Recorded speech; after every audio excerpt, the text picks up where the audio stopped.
ಚಿನ್ನಸ್ವಾಮಿ ಸ್ಟೇಡಿಯಂನಲ್ಲಿ 11 ಮಂದಿ ಕಾಲ್ತುಳಿತಕ್ಕೆ ಬಲಿಯಾದಂತಹ ಪ್ರಕರಣ ಸಂಬಂಧ ನಿಖಿಲ್ ಅರ್ಜಿ ವಿಚಾರಣೆ ಹೈಕೋರ್ಟ್ನಲ್ಲಿ ಆರಂಭ ಆಗಿದೆ. ಸ್ಟೇಡಿಯಂ ಕಾಲ್ತುಳಿತ ಕೇಸ್ನಲ್ಲಿ ಎಫ್ಐಆರ್.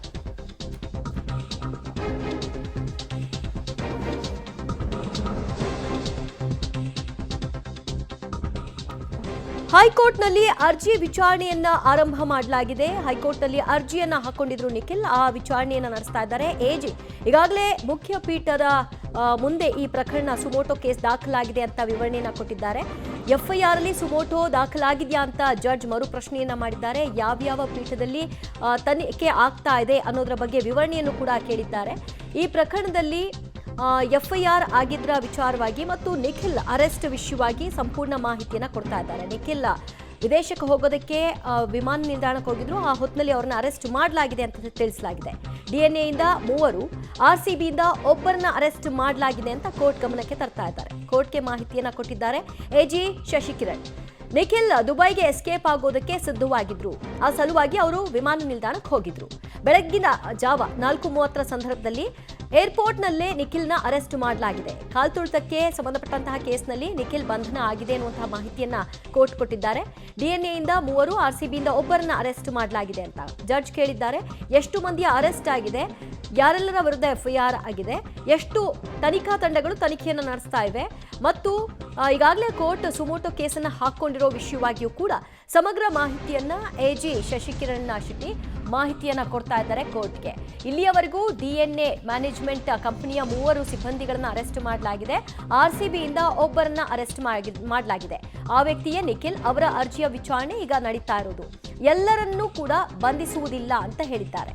ಈ ಪ್ರಕರಣಕ್ಕೆ ಸಂಬಂಧಪಟ್ಟ ಹಾಗೆ ಯಾರ್ಯಾರಿದ್ದಾರೆ ಅವರನ್ನ ಮಾತ್ರ. ಕಾಲ್ತುಳಿತದ ತನಿಖೆ ನಡೆಯಬೇಕಿದೆ. ಇನ್ನೂ ಕೂಡ ತನಿಖೆ ನಡೀಬೇಕಿದೆ. ಯಾರ್ಯಾರು ಇದರಲ್ಲಿ ತಪ್ಪಿತಸ್ಥರು ಅನ್ನೋದು ಕೂಡ ಗೊತ್ತಾಗಬೇಕಾಗಿದೆ. ಇನ್ನು ಈ ಪ್ರಕರಣಕ್ಕೆ ಸಂಬಂಧಪಟ್ಟ ಹಾಗೆ ಎಲ್ಲರನ್ನೂ ಕೂಡ ಅರೆಸ್ಟ್ ಮಾಡೋದು ಉದ್ದೇಶ ಆಗಿಲ್ಲ. ಆದರೆ ನಿಖಿಲ್ ಎಸ್ಕೇಪ್ ಆಗಲಿಕ್ಕೆ ಪ್ರಯತ್ನ ನಡೆಸಿದ್ರ ಹಿನ್ನೆಲೆಯಲ್ಲಿ ಅವರ ಬಂಧನ ಅವಶ್ಯವಾಗಿತ್ತು ಅಂತ ಮಾಹಿತಿ ಕೊಡ್ತಿದ್ದಾರೆ. ಆರ್ಸಿಬಿ ಹಾಗೂ ಕೆಸಿಎ ತಪ್ಪಿತಸ್ಥರ ಸ್ಥಾನದಲ್ಲಿದೆ. ಕಾಲ್ತುಳಿತದ ತನಿಖೆಯನ್ನ ನಡೆಸಬೇಕಿದೆ ಅಂತ ಈಗಾಗಲೇ ಮುಖ್ಯಮಂತ್ರಿ ಕೂಡ ಹೇಳಿದ್ದಾರೆ. ಈ ಪ್ರಕರಣದಲ್ಲಿ ಎಲ್ಲರ ಬಂಧನ ಅಗತ್ಯ ಇದೆಯಾ ಅಂತ ಕೋರ್ಟ್ ಕೇಳಿದ ಪ್ರಶ್ನೆಗೆ ಎಲ್ಲರ ಬಂಧನ ಮಾಡೋದಿಲ್ಲ ಅಂತ ಕೂಡ ಎಜಿ ತಿಳಿಸಿದ್ದಾರೆ. ತಪ್ಪಿತಸ್ಥರ ಬಂಧನ ಆಗಬೇಕು ಅಂತ ಸಿಎಂ ಆದೇಶ ಮಾಡಿದ್ರು ಅನ್ನೋ ವಿಷಯವನ್ನು ಕೂಡ ಹೇಳಲಾಗ್ತಿದೆ. ಯಾರ್ಯಾರು ಈ ಪ್ರಕರಣದಲ್ಲಿ ತಪ್ಪಿತಸ್ಥರಿದ್ದಾರೆ, ಅದು ಡಿಎನ್ಎ ಇರಬಹುದು, ಆರ್ಸಿಬಿ ಇರಬಹುದು ಅಥವಾ ಕೆಎಸ್ಸಿಎ ಇರಬಹುದು, ಅವರುಗಳ ಬಂಧನ ಆಗಬೇಕು ಅಂತ ಮುಖ್ಯಮಂತ್ರಿಗಳು ಆದೇಶ ಕೊಟ್ಟರು. ಸಿಎಂ ಸೂಚನೆ ಮೇರೆಗೆ ತಪ್ಪಿತಸ್ಥರನ್ನ ಬಂಧನ ಮಾಡಲಾಗಿದೆ.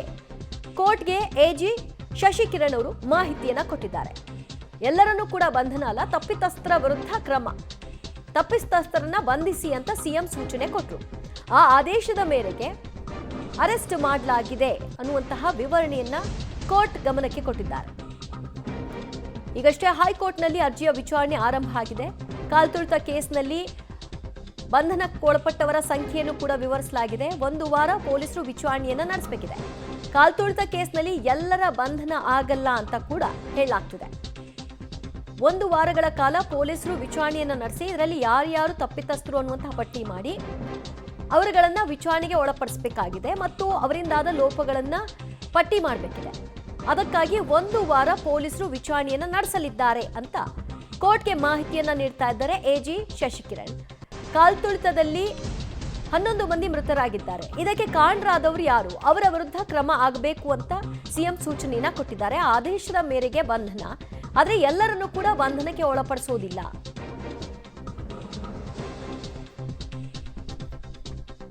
ಮತ್ತಷ್ಟು ಮಾಹಿತಿ ಪಡೆಯೋಣ ನಮ್ಮ ಪ್ರತಿನಿಧಿ ರವೀಶ್ರಿಂದ. ರವೀಶ್, ಈಗಷ್ಟೇ ಕೋರ್ಟ್ನಲ್ಲಿ ವಿಚಾರಣೆ ಆರಂಭ ಆಗಿದೆ. ನಿಖಿಲ್ ಅವರು ಈ ಅರ್ಜಿಯನ್ನ ವಜಾ ಮಾಡಬೇಕು, ಎಫ್ಐಆರ್ ರದ್ದು ಮಾಡಬೇಕು ಅಂತ ಕೋರಿ ಕೋರ್ಟ್ಗೆ ಹೋಗಿದ್ರು. ಈಗ ಸದ್ಯ ಒಂದು ಕಡೆಯಿಂದ ಮಾಹಿತಿಯನ್ನ ಹಂಚಿಕೊಳ್ಳಲಾಗ್ತಿದೆ, ಇನ್ನು ಪ್ರತಿವಾದ ಆಗಬೇಕಿದೆ ಅಲ್ವಾ? ರಾಜ್ಯ ಸರ್ಕಾರದ ಕ್ರಮವನ್ನ ಪ್ರಶ್ನೆ ಮಾಡಿ ಜೊತೆಗೆ ಎಫ್ಐಆರ್ನ ರದ್ದುಗೊಳಿಸಬೇಕು ಅಂತೇಳಿ ಆರ್ಸಿಬಿ ಮತ್ತೆ ಕೆಎಸಿಎ ಕೂಡ ಅರ್ಜಿಯನ್ನ ಹಾಕಿರ್ತಕ್ಕಂಥದ್ದು. ಹಾಗಾಗಿ ಕೃಷ್ಣಕುಮಾರ್ ಅವರ ಪೀಠದ ಮುಂದೆ ಬಂದಿದೆ. ಈಗ ವಿಚಾರಣೆ ಕೂಡ ಆರಂಭವಾಗಿದೆ.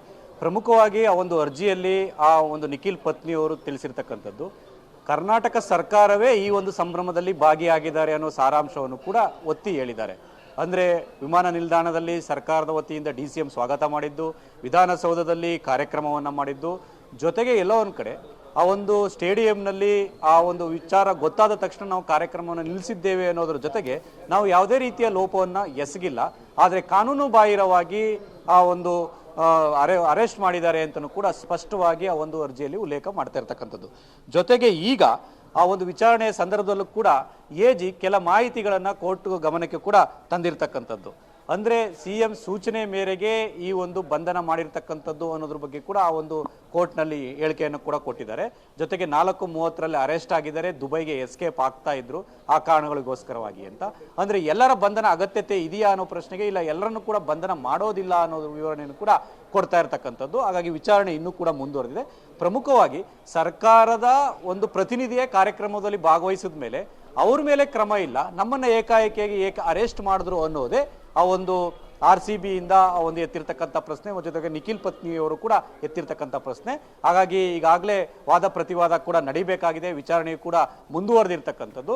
ಅಂದ್ರೆ ಇಲ್ಲಿ ಸರ್ಕಾರಕ್ಕೆ ಏನೆಲ್ಲ ಒಂದು ರೀತಿಯಲ್ಲಿ ಕಾನೂನು ತೊಡಕು ಆಗ್ಬೋದು ಅನ್ನೋ ಬಗ್ಗೆ ಕೂಡ ಬೇರೆ ಬೇರೆ ರೀತಿಯ ಚರ್ಚೆಗಳು ಆಗ್ತಾ ಇದೆ. ಯಾಕೆಂದ್ರೆ CM DK ಶಿವಕುಮಾರ್ ಅವರು ಸ್ಟೇಡಿಯಂ ಒಳಗಡೆ ಹೋಗಿ ಆಟಗಾರರ ಜೊತೆ ಅವರು ಕೂಡ ಒಂದು ರೀತಿಯಲ್ಲಿ ಪೋಸ್ ಕೊಟ್ಟು ಸಂಭ್ರಮಾಚರಣೆಯಲ್ಲಿ ಕೂಡ ಭಾಗಿಯಾಗಿದ್ರು. ಅಂದ್ರೆ ಇದಕ್ಕೆ ಸರ್ಕಾರದ ಅನುಮತಿ ಇತ್ತಾ ಇಲ್ವೋ ಅನ್ನೋದು ಕೂಡ ಅಲ್ಲಿ ಒಂದು ರೀತಿಯಲ್ಲಿ ಗಣನೆಗೆ ಬರುತ್ತೆ. ಈ ನಿಟ್ಟಿನಲ್ಲೂ ಕೂಡ ಒಂದು ಹೈಕೋರ್ಟ್ ಮುಂದೆ ಯಾವ ರೀತಿಯ ವಾದವನ್ನು ಮಂಡಿಸ್ತಾರೆ ಅನ್ನೋ ಕೂಡ ಕಾದ್ ನೋಡ್ಬೇಕು.